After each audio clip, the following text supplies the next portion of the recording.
12월 둘째 주일입니다. 코로나 기승으로 인해서 정상적인 예배가 아닌 비대면 예배인데 눈도 오고 겨울이 실감나는 그런 주일입니다. 함께 예배드리는 성도 여러분 주님의 이름으로 환영하고 축복합니다. 우리 함께 일어나서 묵도 드리겠습니다. 온 땅이여 여호와께 즐거이 부를지어다. 기쁨으로 여호와를 섬기며 노래하면서 그 앞에 나갈지어다. 여호와가 우리 하나님이신 줄 너희는 알지어다.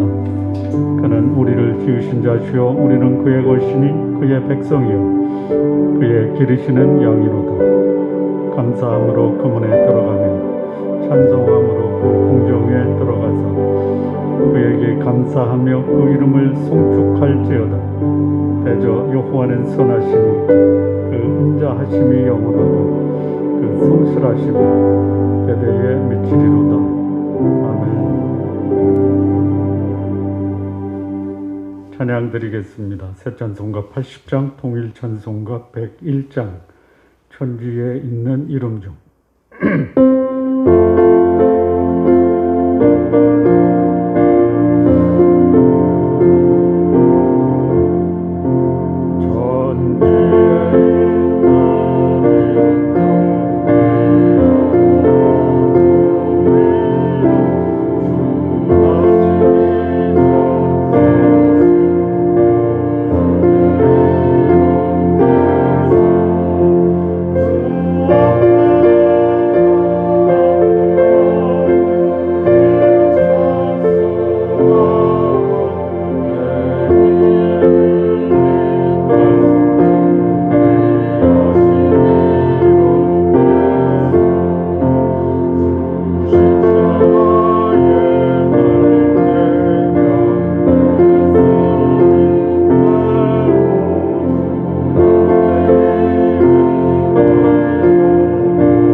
자리에 앉으시기 바랍니다. 우리 함께 기도드리겠습니다. 공동의 기도를 드린 후에 박영근 집사님 기도 인도해 주시겠습니다. 오늘 우리는 예수님께서 가르쳐 주신 기도의 모본을 따라 기도하겠습니다. 먼저 하나님의 이름이 거룩히 여김을 받으시도록 기도하겠습니다. 한 주간 우리가 살아온 삶들을 모아 하나님께 영광과 존귀와 경배를 드리는 예배 되도록 기도하십시오. 하나님보다 귀한 존재, 하나님보다 귀한 가치로 여기는 우상적 존재를 나의 마음에서 제거하시기를 기도하시기 바랍니다. 하나님의 나라가 임하시도록 기도하십시오. 나와 나의 가정의 주인으로 하나님을 모시고 사는 자 되기를 기도하시기 바랍니다. 나와 나의 가족들이 하나님의 거룩함과 사랑으로 가득한 하나님의 나라 이루는 삶 살도록 기도하십시오.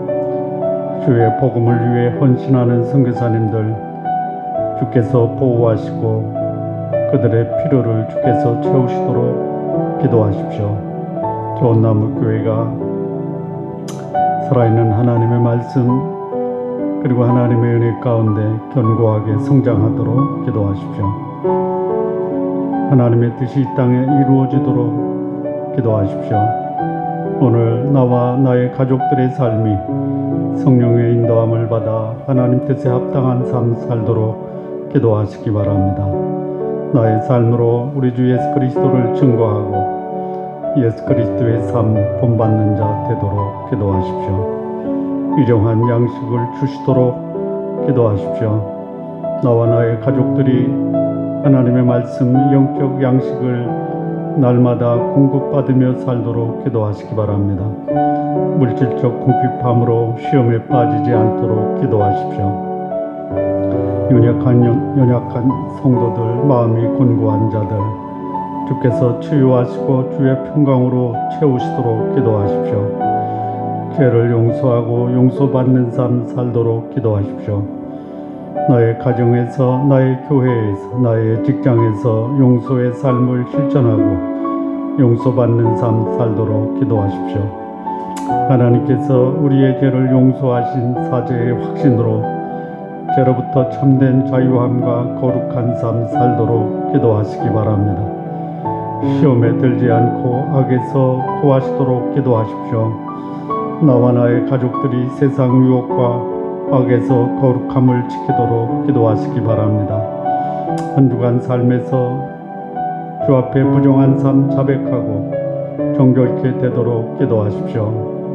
이 땅의 정치, 경제, 종교 지도자들이 세상 유혹과 악에서 자신을 잘 지켜내고 공유와 사랑을 실천하는 자 되도록 우리 시간 합심해서 함께 기도하겠습니다. 살아계신 하나님 아버지, 이 시간 주 앞에 예배합니다. 오늘 이 예배를 통해서 하나님께서 영광과 존귀와 경배를 받으시기를 원합니다. 하나님보다 귀한 존재와 하나님보다 귀한 가치로 여기는 우상들 내 마음에서 제거하기를 원합니다. 하나님의 나라가 오늘 이 땅에 임하기를 기도합니다. 나와 나의 가정이 주인으로 하나님을 모시고 사는 자 되게 하옵소서. 나와 나의 가족들의 삶 속에서 하나님의 거룩함과 사랑으로 가득한 하나님의 나라 이루어지게 하옵소서.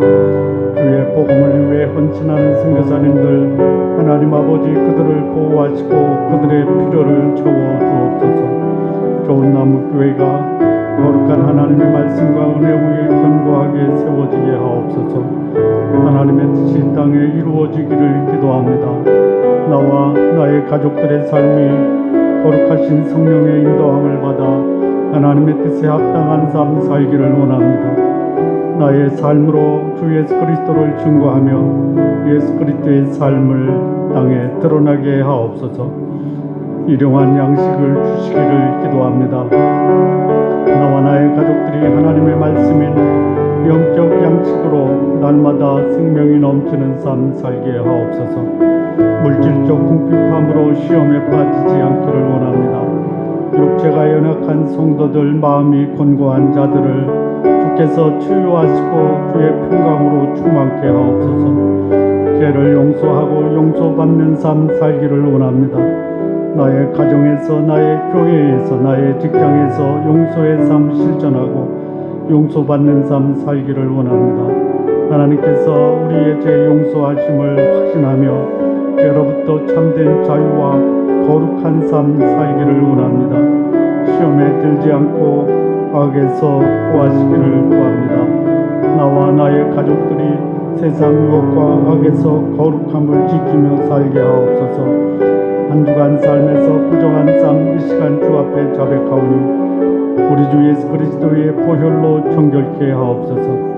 이 땅의 정치, 경제, 종교 지도자들이 세상 유혹과 악에서 자신을 잘 지켜내고 사랑과 공의를 실천하는 자 되게 하옵소서. 박영근 집사님 기도 인도해 주시겠습니다. 하나님 아버지, 거룩한 주에 불러주시고 나와 예배드리게 하심에 감사합니다. 아멘. 감사와 찬양과 영광을 주님께 드립니다. 아멘. 죄와 허물로 죽을 수밖에 없는 저희를 위하여 예수 그리스도가 오셔서 대속하여 주신 은혜 감사합니다. 아멘. 저희 욕심으로 주님을 저버림을 회개합니다. 주여 용서하여 주옵시고 저희 관심을 이 땅의 삶이 아닌 하나님 나라에 두고 저희 삶을 주의 뜻을 이루어가는 것으로 채워가게 하옵소서. 아멘. 예배 가운데 오직 주님만을 바라보게 하시고 주님만 영광 받으시옵소서. 아멘. 몸과 마음과 뜻을 하여 주님을 사랑하고 내 이웃을 내 자녀와 같이 사랑하는 저희 되게 하옵시고 아멘. 모든 일에 내 생각을 버리고 겸손한 마음으로 주님을 섬기며 주위에 시선을 두며 살기 원합니다. 아멘. 모든 시간 주님과 멀어지지 않는 은혜를 허락하옵소서. 아멘. 2020년이 온통 코로나 덮어버리고 일상생활이 바뀌어버렸습니다. 주님 항상 같은 일상이 감사했음을 고백합니다.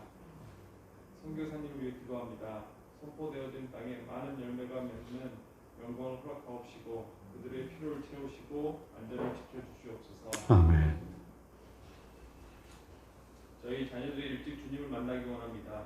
주님을 아는 지혜와 총명, 건강을 허락하옵시고 아멘. 우리 꿈을 품고 그 꿈을 이뤄가는데 주님의 인도함을 받으며 나아가게 하시고 아멘. 그 과정에서 믿음이 성장하는 저희 자녀를 되게 하옵소서. 아멘. 교회 모든 성도님들의 가정, 사업장, 직장을 축복하옵시고 육신적, 정신적 질병에서 회복시켜 주옵소서. 아멘. 예배가 모든 성도들이 함께 드려지기 원합니다. 하루하루 살아감을 감사히 생각하고 주님의 모습을 바라보며 주님으로 채워가기 원합니다. 아멘. 예수님 이름으로 기도드렸습니다. 아멘. 하늘에 계신 우리 아버지여, 이름이 거룩히 여김을 받으시오며 나라가 임하옵시며 뜻이 하늘에서 이루어진 것 같이 땅에서도 이루어지리이다. 오늘날 우리에게 일용할 양식을 주옵시고 우리가 우리에게 죄 지은 자를 사하여 준 것 같이 우리 죄를 사하여 주옵시고 우리를 시험에 들게 하지 마옵시며 다만 악에서 구하옵소서. 나라와 권세와 영광이 아버지께 영원히 있사옵나이다. 아멘.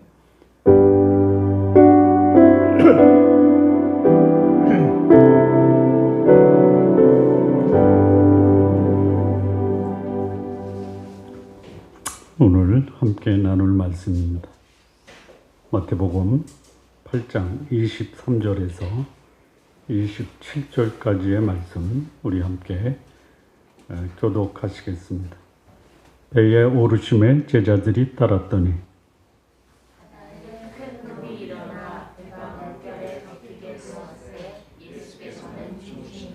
그 제자들이 나와 깨우며 이르되 주여 구원하옵소서. 우리가 죽겠나이다.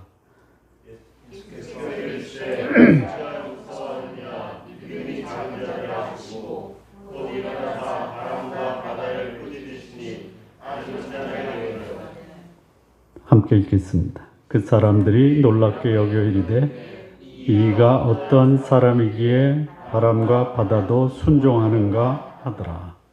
아멘.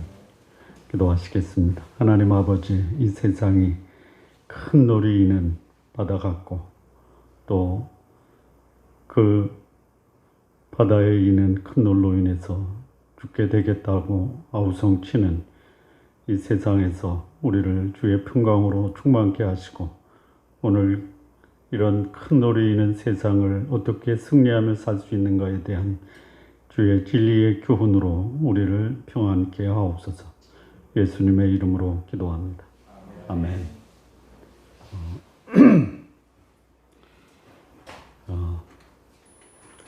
그 예수님을 따라다니면서 배우고 그리고 예수님과 교제하는 사람을 제자다라고 합니다. 신앙의 등급은 없습니다. 다만 믿음의 차이가 있을 뿐입니다. 여기 보면 제자들이 큰 돌이 일어나서 그 노를 보고 죽게 됐다 이렇게 예수님께 하소연을 합니다. 그때 예수님이 믿음이 적은 자들아 이렇게 말씀합니다. 그러니까 믿음이 작은 사람이 있고 믿음이 어느 정도 성장한 사람이 있고 믿음이 큰 사람이 있습니다. 자, 믿음이 작다, 믿음이 어느 정도 성장했다, 믿음이 충만하다. 이거를 어떻게 이해하면 좋겠습니까? 자, 믿음이 작다가 뭐예요? 네? 믿음이 작습니다. 뭐예요? 믿음이 작으면 뭐가 큰 거예요? 네? 세상이 큰 거죠. 믿음은 좁고 세상은 넓고. 자, 믿음이 어느 정도 성장했다는 것은 뭡니까? 세상과 믿음이 어느 정도 맞설 수 있다. 자, 믿음은 크고 세상도 여전히 변함이 없어요. 그런데 이 믿음이 세상을 품을 수 있는 거죠. 이게 이제 믿음이 큰 겁니다. 우리 성도님들, 세상이 내가 감당할 수 없을 정도로 커 보입니까? 아니면 세상과 한번 붙어볼 만합니까? 아니면 세상을 믿음으로 품을 수 있습니까? 어떤 믿음의 삶을 살기를 원하십니까? 믿음보다 세상이 커 보인다. 1번. 믿음과 세상이 비슷하다. 2번, 3번. 믿음으로 세상을 품을 수 있다. 3번. 어떻게 되기를 원하십니까? 3번. 네, 3번 되시기 바랍니다. 쉽지가 않죠. 자, 이 세상이 믿음보다 크면 어떤 일이 벌어져요? 여기 두려워하죠. 무서워하죠. 여러분, 이 무서워한다라는 거는요, 전혀 믿음이 발동되지 않아요. 믿음의 반대가 뭐예요? 두려움이에요.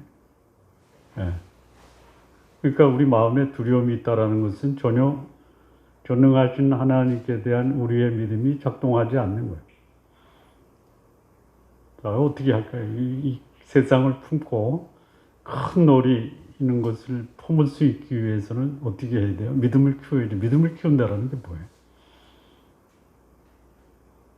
예? 믿음을 키운다라는 게 뭐예요? 자, 믿음의 반대가 두려움도 있어요. 믿음의 반대가 뭐가 있습니까? 뭐가 있죠? 의심. 예. 이 의심이 들어오면요, 감당하기가 어려워요. 예. 제가 어제 밤부터, 그러니까 이 의심과 두려움이 겹쳐서 막 들어오더라고요. 이걸 극복해야 될 거 아니에요. 근데 어제 아침에 공부한 내용이 막 이제 감동으로 다가오는 거예요. 어린 양의 피와 그의 말씀으로 세상을 이겼다. 그러니까 예수 그리스도를 내가 얼만큼 가까이 교제하느냐, 그분을 얼만큼 내가 이해하고 그분을 경험했느냐, 이게 이제 믿음을 극복하는 첫 번째 비결이고, 두 번째는 그분의 말씀이에요. 살리는 것은 영이니 육은 무익하니라. 내가 내게 이른 말이 영이요 생명이. 성령 안에서 사는 것이 뭐냐? 하나님의 말씀으로 그 말씀을 내 마음에 품고 사는. 그러니까 내 마음에 하나님의 말씀이 세상을 품을 수 있을 정도로 넉넉하게 말씀이 들어오면 돼. 근데 말씀은 없고 세상이 커 보이는 것은 뭐냐? 내 마음의 말씀이 오히려 세상의 염려나 유혹 때문에 말씀이 밀려나는 거예요. 여기 이제 그야말로 예수님을 따르는 자들, 왜 따르느냐? 말씀의 능력도 경험을 했어요. 그리고 그 말씀이 사람들의 마음을 감동시키고 제자들 역시 그 말씀에 감동을 받았어요. 근데 아직은 믿음이 작아요. 여러분, 난 믿음이 커야지 예수님을 따라. 아닙니다. 예수님을 따라도 믿음이 작을 수 있어요. 겨자씨만한 믿음만 있어도 그 자라서 그야말로 산을 옮길 수 있는 그런 능력을 발휘할 수 있는 게 믿음이시죠. 믿음이 없다라는 것은 전혀 문제가 다른 거예요. 믿음이 작아요. 그러나 작은 것으로 인해서 믿음은 성장하기 마련이다. 어떻게 성장하냐? 두 가지. 예수 그리스도와 친밀한 개인적, 인격적 교제. 그리고 그분의 말씀 안에서 그 말씀으로 내 마음을 채우는 거라.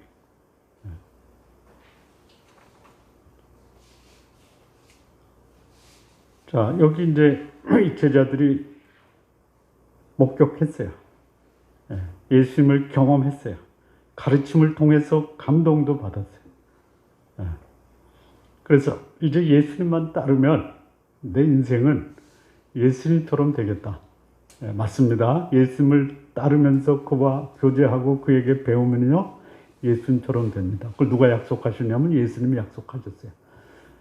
나를 믿는 자는 내가 한 것도 할 것이요, 이보다 더 큰 일을 할 수 있다라고 말씀하셨어요. 예수님이 십자가를 지기 바로 전날 제자들과 최후의 만찬을 하시면서 하셨던 말씀 중에 하나가 나를 믿는 자는 내가 행한 것도 할 것이요, 그뿐 아니라 이보다 더 큰 일도 할 수 있다라는 약속을 하셨어요. 그런데 제자들이 예수님과 함께 있으면서 지금까지 경험해 보지 못한 엄청난 기적과 감동의 말씀과 생명의 말씀으로 내가 이분을 따르면 이분과 같은 삶을 살 것이다. 그래서 따라간 거예요. 근데 예수님이 뭐라고 하냐면, 야, 배 타고 저편으로 건너가자. 여러분, 누군가가 무엇을 제안하고 또 제시할 때 뭐 하시려고 합니까? 라고 물어보는 게 정상이죠. 그렇죠. 예를 들어서 우리 교회에서 어떤 사역을 하기 위해서 운영위회를 하면 안건이 있죠. 왜 하십니까? 무엇을 하십니까? 어떻게 할 것입니까? 재정은 충분합니까? 충분히 논의하고 결정을 하죠. 여기 예수님이 제자들에게 저편으로 가자 그래요. 배 타고 가자 그래요. 그러면 제자들이 어떻게 해야 돼요? 지금 여기 수많은 무리가 따라오고 있어요. 근데 그들을 뚫고 가서 저편으로 가자. 그럼 제자들이 어떻게 해야 돼요? 알았습니다. 가겠습니다. 이렇게 하는 게 정상이죠. 그래서 정상적으로 따라가요. 날이 저물었어요. 밤이 오고 있어요. 근데 가자고 하니까 제자들이 간 거예요. 왜 갔겠어요? 여기 예수님이 함께 있으니까 뭐 건너가는데 문제가 없을 것이다. 예수님과 함께 가면 문제가 없습니까? 문제가 없습니까? 문제 있어요? 있습니다. 없다라고 기대했다가 여기 무서울 수 있어요. 근데 예수님과 함께 가도 문제가 있을 수 있다라고 마음을 딱 먹으면 문제가 왔어요. 그럼 어떻게 대처해요? 어떻게 대처해요? 올 곳이 온 거예요. 오지 말아야 할 곳이 온 곳이 아니라 예수님과 함께 동행하도 두려워 죽게 되는 상황이 올 수도 있다라고 마음을 먹으면요, 왔어요. 왔네. 오는 겁니다. 그러면 두렵거나 무서운 마음이 없어지는 게 아니라 마음의 준비가 돼 있다라는. 이 배가 바다 한가운데서 큰 노를 만나. 이 큰 노리라는 게요, 어떤 거냐면요, 이게 이제 그 헬라어에 메가라는 게 있어요, 메가. 메가가 뭐 이제는 국제 통용어가 됐죠. 전에는 가장 크다라는, 그 당시에 가장 크다라는 그 형용사를 쓸 때는 메가라는 단어를 썼어요. 뭐 우리 얼마 전까지만 해도 메가 이상의 단어가 없었어요. 근데 이제 그 메가 위에가 뭐가 있어요? 테라가 있어요. 테라 위에 뭐가 있어요? 기가. 이게 이제 넘어가면 또 기가 위에 또 뭘 만들어내야 돼요. 그런다 예수님 당시나 우리 얼마 전까지만 해도 메가라고 하면요, 이건 뭐 우리 그 뭐 킬로바이트에서 메가바이트 할 때 그런 데이터를 어떻게 그 저장할 수 있어? 그렇게 많은 데이터 필요 없어. 그래서 우리 보통 뭐 800메가 하면 뭐 그냥 평생 쓸 것으로 생각하다가 요즘 뭐 동영상 하나만 해도 몇 개가 나오잖아요. 근데 이 당시만 이 메가예요, 메가. 놀이 뭐냐면요. 놀이 뭐죠? 풍랑이에요, 풍랑. 놀은 우리말이고 풍랑은 한자인데 풍랑이 더 쉽게 이해가 되나요?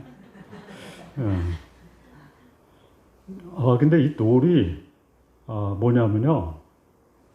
본래 이 성경이 쓰여졌을 때 쓰여진 단어의 본래의 뜻은 뭐냐면요. 지진, 해일, 이거예요. 쓰나미의 쓰나. 요즘엔 쓰나미가 훨씬 낫죠. 근데 이 말이 누가복음에도 나오는데요. 거기는 뭐냐면 이 파도가 내리침에 이렇게 돼 있어요. 그러니까 이 소위 지진이 일어나서 해일이 있어가지고 물이 솟구쳤다가 바다 위로 내리꽂는 거예요. 그것도 어떤 놀이냐면 메가야, 메가. 예. 상상할 수 없을 정도, 그야말로 이 쓰나미, 큰 산이에요. 이게 그냥 꽂는 거예요. 이런 상황이에요. 그러니까 제자들이 무서워해야죠.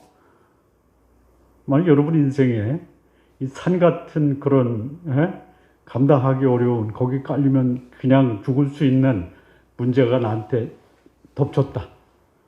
산사태가 덮쳤다. 그럼 죽는 거죠. 안 두려워하겠어요? 그런 상황이 지금 제자들에게 닥쳤다라는 거예요. 여러분, 예수님이라는 하나님을 모시고 살면 환경이 면제될 것이다라고 생각하지 마십시오. 오히려 환경을 극복할 수 있는 그런 기회가 될 수 있다라고 생각하는 것이 훨씬 바람직합니다. 예수님을 따르는 길은 복된 길이에요. 아름다운 길이에요. 영생과 천국에 이르는 길이에요. 예수님 따라요. 그러나 그 가는 과정에서는 우리가 예상하지 않았던 그런 큰 놀이 닥쳐올 수 있다 이거예요. 예수님을 따르는 길이 인생의 곤고함을, 허무함을 극복하는 길이면 틀림없어요. 그러나 그 예수님과 함께 동행하는 길은 그렇게 만만하지 않다. 꽃길이 아니고 가시밭길이 될 수 있다는 거예요. 그러면 어떻게 예수님을 따르는 길에 이런 파도를 만난다든지 또 풍랑을 만났을 때 이것을 어떻게 극복할 것이냐. 그러니까 예수님을 따르는 제자들이 따름에 있어서 반드시 알아야 될 교훈이 뭐냐. 오늘 본문이 우리에게 주는 교훈이 됩니다. 첫 번째인데요.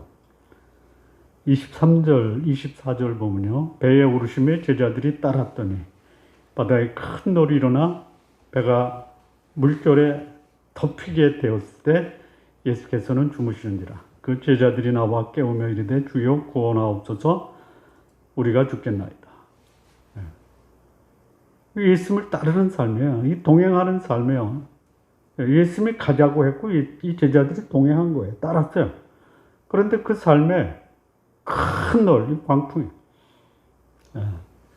이런 광풍으로 인해서 죽을 것 같은 두려움을 겪을 수 있다라는 거죠. 있어요? 있습니다. 없었으면 좋겠어요. 있다라는 거예요. 출생하면 우리는 출생 이후로 꽃길을 걷는 게 아니라 광풍의 길을 걷고 있다 이렇게 봐도 돼요. 누군가 그랬잖아요. 인생은 고해와 같다. 고해와 같다.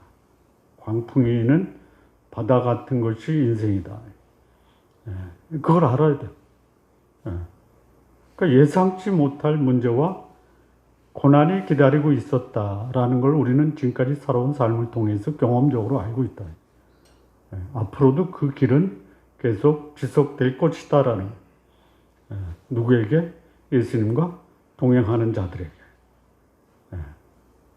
그래서 여기 이 제자들이 예수님께 도움을 청하는 거예요. 살려주십시오. 죽음의 공포가 도사리고 살 소망이 끊어지고 두려움과 무서움이 엄습할 때 이 제자들이 예수님의 도움을 구하고 있어요. 참 예수님의 도움을 구할 수 있다는 것이 예수님과 동행하는 자들에게는 큰 은혜고 복이에요. 근데 여기 옆에 있음에도 불구하고 자기 마음에 있는 두려움과 무서움은 여전히 남아 있었다. 예.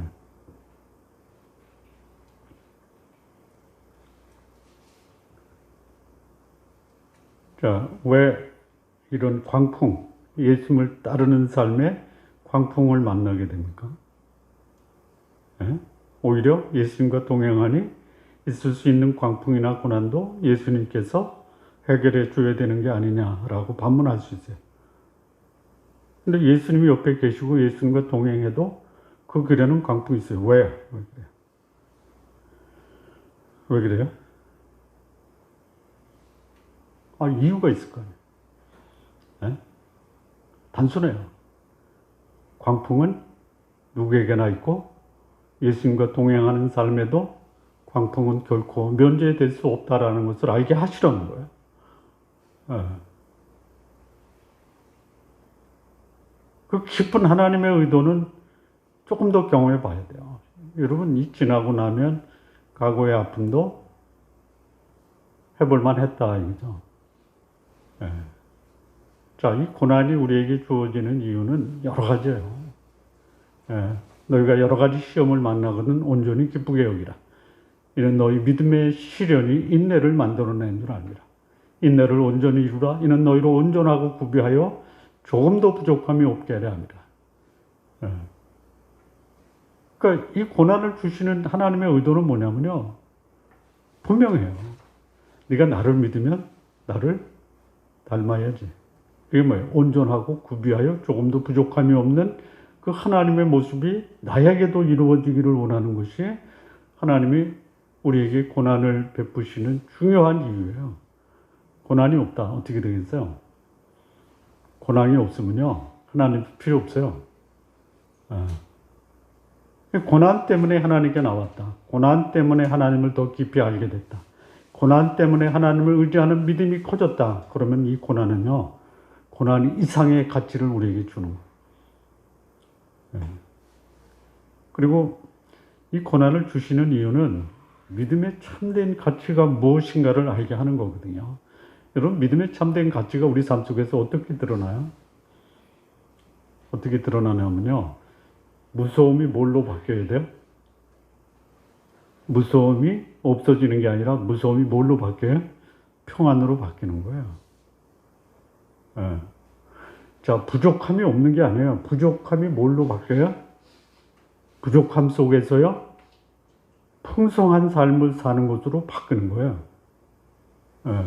믿음은 두려움을 평안으로 바꾸고 부족함을 풍요로움으로 바꿔주는 거예요. 그런데 환경에서 두려움이나 부족함이 없다. 그러면 평안이나 풍성함도 경험하기가 어렵다. 그렇다면 이 광풍, 내리꽃 여기 덮였다 그랬어요. 물이 배에 덮였다. 덮였다는 위에서 이렇게 밑에서 올라온 게 아니라 위에서 내리꽂은. 이런 환경을 허락하시는 이유는 뭐냐? 우리의 믿음을 키워서 이 환경을 능히 극복하고도 남을 수 있는 큰 믿음의 소유자가 되게 하십니다. 그러니까 믿음을 갖고 있다는 것이 환경 속에 빠지는 것이 아니라 환경을 내 믿음에 품을 수 있는 이런 삶으로 바꾸는 것. 환경을 믿음으로 품을 수 있는 마음을 가진 사람의 특징이 뭡니까? 평안과 풍요예요. 풍요는 못 돼도 여유는 가질 수 있잖아요.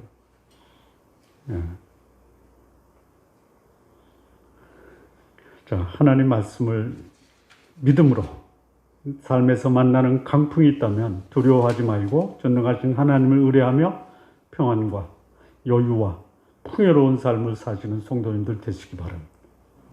자, 두 번째요. 26절 보시면요. 예수께서 이르시되 어찌하여 무서워하느냐 믿음이 작은 자들아 하시고 곧 일어나사 바람과 바다를 꾸짖으시니 아주 잔잔하게 되거늘. 자, 이 예수님을 따르는 삶을 사는 제자들이 알아야 될 중요한 교훈 두 번째는 뭐냐면요.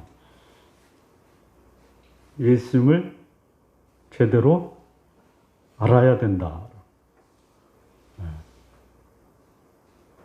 그러니까 신앙인의 마음에 아주 그 은밀하게 찾아오는 의심, 의욕 중에 하나가 뭐냐?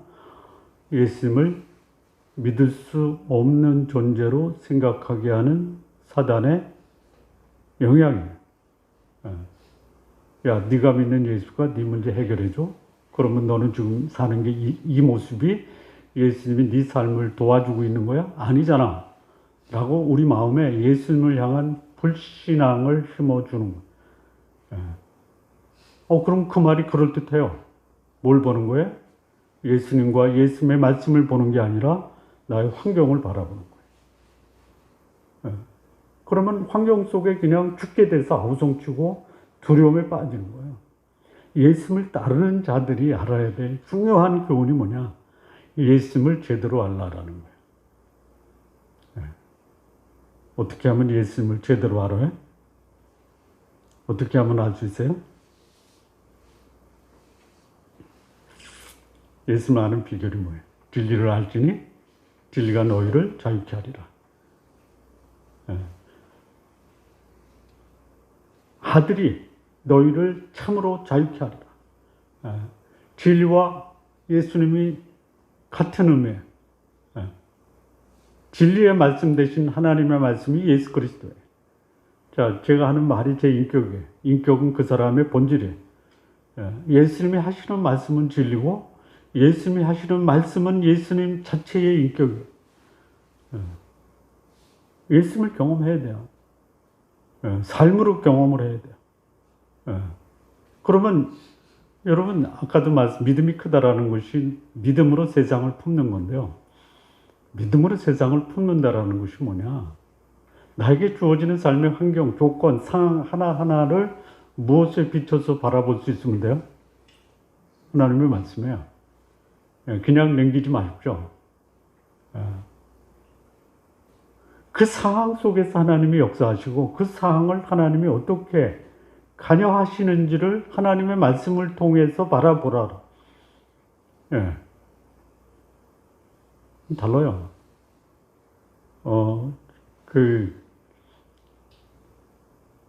하나님의 말씀을 제가 하루에 한 5시간 정도 묵상하고 공부하고 연구하고 번역하고 그래요. 그래도 들어와요, 의심이. 제가 묵상한 것을 아침마다 올려도요, 어떨 때는 들어와요. 근데 말씀 없이 하루를 자기 일에 충실하다 보면요, 내가 충실한 그 삶 때문에 내 삶이 공고할 수 있어요. 문제가 생긴다 이거죠. 내가 열심히 안 산 게 아니에요. 문제를 일부러 만들려고 한 게 아니에요. 그런데 내가 사는 삶 속에서 문제는 생겨요. 그럼 그때 그 문제를 어떻게 바라볼 거냐라는 것이에요. 하나님의 말씀과 거의 하루를 생활해도 이 환경의 영향을 받아요. 내 사고의 영향을 받아요. 근데 그 생각이나 사고나 환경이 하나님의 말씀으로 채워진 마음에 가득한 사람은 이 말씀을 가지고 자기의 문제를 바라보는 거예요. 이게 예수님을 제대로 아는 거예요. 여러분의 생각과 판단과 경험으로 세상을 바라보면 이거는 참고가 되고 도움이 될 수 있지만 문제 해결의 근본적인 해답은 될 수 없어요. 근데 내가 가지고 있는 문제를 예수님의 안목으로 바라보라. 그 예수님의 안목이 뭐냐? 하나님의 말씀으로 세상을 바라봐라. 그리고 여기 제자들이 무너졌던 이유가 뭐냐? 무서워 죽게 됐다라고 아주 그냥 아우성을 친 이유가 뭐냐? 예수님을 제대로 알지 못했다라는. 예수님이 가자고 해서 갔어요. 물어보지도 않고. 뭘 예수님에 대해서 알고 제자들이 따른 거예요? 그가 경험적으로 본 가르침이나 기적을 보고 따른 거예요. 근데 그 길에는 문제가 없을 것이다 라고 생각하고 따랐겠죠. 생겨요. 그런 문제가 생겼을 때 자기들에게 그런 감동과 또 축복을 주신 예수님이 어떤 분인가를 그때 자기의 삶 속에서 적용을 했다면 달라지는데 아직까지는 예수님을 아는 일에 부족했다. 그러니까 이걸 통해서 예수님을 경험하는 거예요. 이렇게도 볼 수 있어요. 내가 당하는 고통, 어려움은 내가 믿는 예수님 하나님을 더 깊이 이해하고 실감할 수 있는 하나님의 내 인생을 향한 계획이 될 수 있다. 그러니까 참된 신앙이 누구냐? 고난이 면제된 것이 아니라 고난 가운데 전능하신 하나님을 모시고 살면서 능히 죽음 앞에서도 담대할 수 있는 사람이 되는 것. 이게 참된 신앙이다라는 것이. 오늘 사도 바울이 이런 경험을 했습니다. 이 모든 일에 우리를 사랑하시는 이로 말미암아 우리가 넉넉히 이긴다. 그런데 이 사도 바울이 경험했던 환경은 뭐냐면요. 사망, 생명, 천사, 권세자, 능력, 기품, 칼, 위험, 강의 위험, 강도의 위험, 이런 환경 속에서 사도 바울이 고백한 거예요.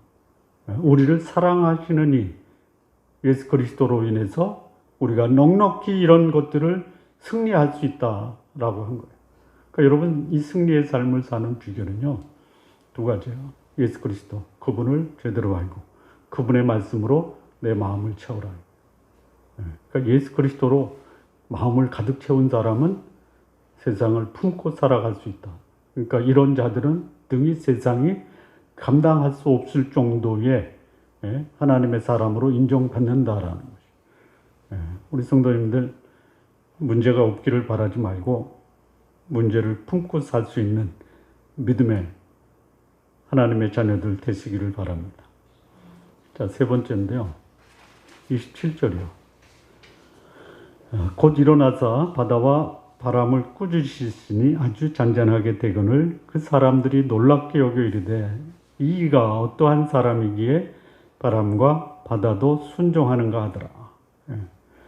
그러니까 여기 이제 바다 때문에 무서워했던 사람들이 이제는 예수님이 바람과 바다를 잔잔케 하는 것을 보고 놀라는 거예요. 그러니까 우리가 놀라는 것은 우리를 죽음과 같은 공포로 몰아넣는 환경이 아니고 오히려 그 환경을 지배하고 있는 하나님을 모르고 있다라는 것을 두려워해야 돼요. 여기 제자들이 이제 제대로 보는, 그러니까 그런 광풍이 이는 바다를 경험하지 않고는 자기가 따르고 있는 예수님이 바다조차도 잔잔케 할 수 있는 그런 전능하신 분이라는 것을 경험할 수 없었는데 이제는 이 제자들이 자기가 따르고 있는 예수님이야말로 환경이나 자연보다 훨씬 더 두려운 존재다라는 것을 안 거예요. 그러니까 이 세상의 환경을 보시면 참 답답하고 또 참담하고 또 이게 해결될 것이냐라고 하는 그런 마음이 있어요. 그런데 그것을 하나님의 말씀의 관점에서 바라보고 예수님의 안목으로 바라보고 예수님과 동행하면 환경이 우리를 두렵게 하는 것이 아니라 내가 함께 모시고 있는 예수님이 세상보다 훨씬 나를 두렵게 하는 분이로구나라는 것을 경험하시게 될 겁니다. 경험하십시오. 요즘 같은 코로나, 요즘 같은 사회 현상, 이것 때문에 두려워하지 마십시오. 하지 마십시오. 못 살겠어. 이민 가야지. 그런 생각하지 마십시오. 어디 가나 똑같습니다. 어디 가나 똑같습니다.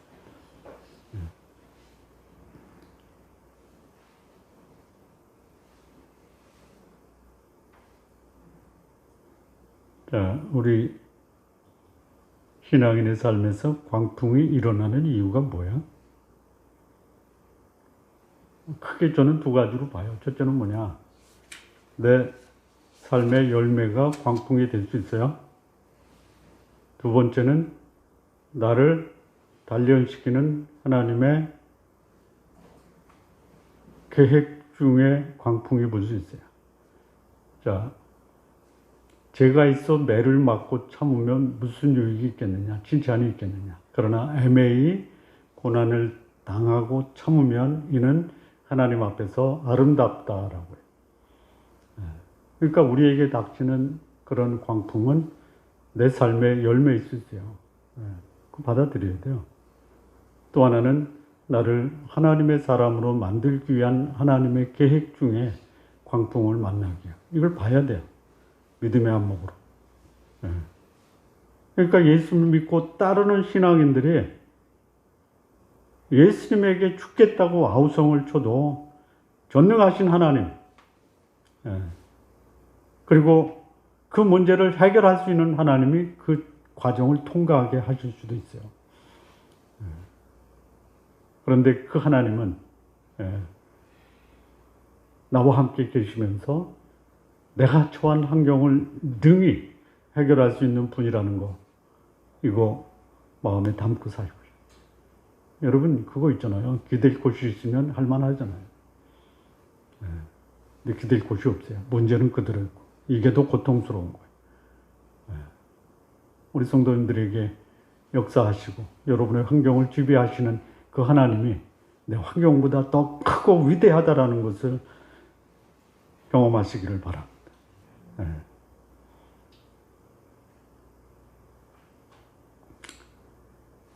자, 마무리 짓겠습니다. 신앙인의 삶에 예수님과 동행하면서도 전혀 예상할 수 없었던 광풍을 만날 수가 있어요. 그럼 이럴 때 어떻게 해야 될 것이냐. 그런 일이 있을 수 있다라는 것을 인정하시기 바랍니다. 훨씬 나아요.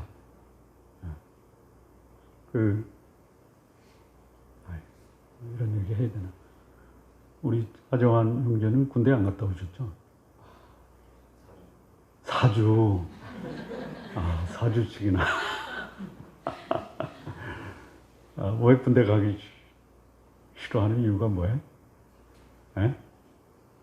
예상하고 있잖아요. 힘들다. 근데 안 갈 수 없잖아요. 갔단 말이에요. 가니까 어때요?